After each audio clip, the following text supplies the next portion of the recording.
The polarizing media decries polarization.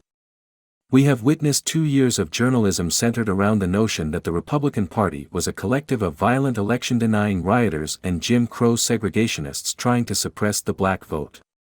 Somehow, journalists find it shocking that the country is polarized.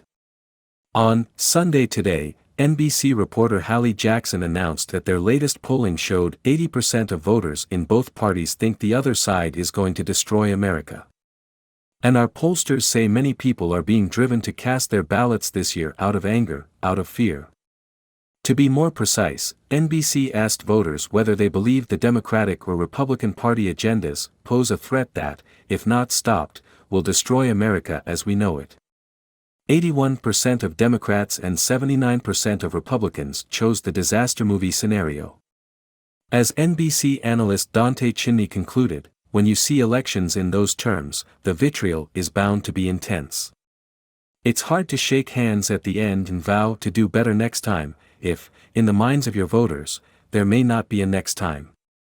Bizarrely, Jackson suggested on Sunday that the solution to this polarization could be groups led by Adam Kinzinger and Liz Cheney, as if the House January 6 Very Select Committee hasn't been the epicenter of the media's polarizing narrative about the Republicans killing democracy.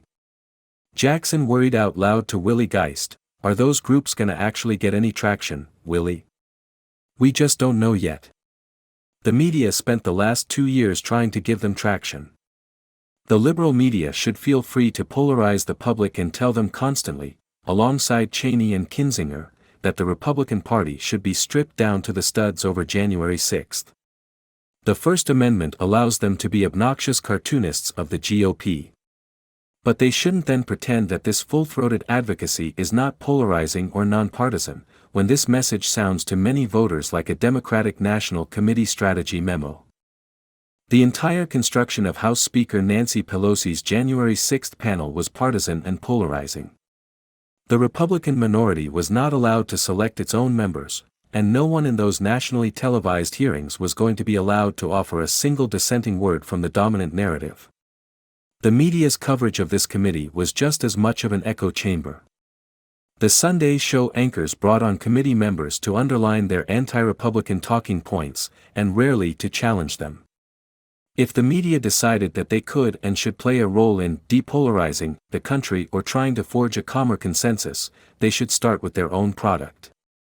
They could nudge all politicians toward working together and finding common ground.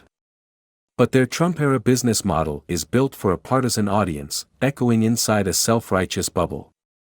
If your badly disguised Democrat newspaper's motto is "Democracy dies in darkness," you're not aiding a more bipartisan governing atmosphere.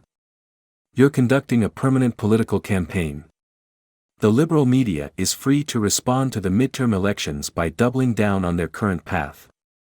They can keep up the partisan battle and continue to rely on fear and panic.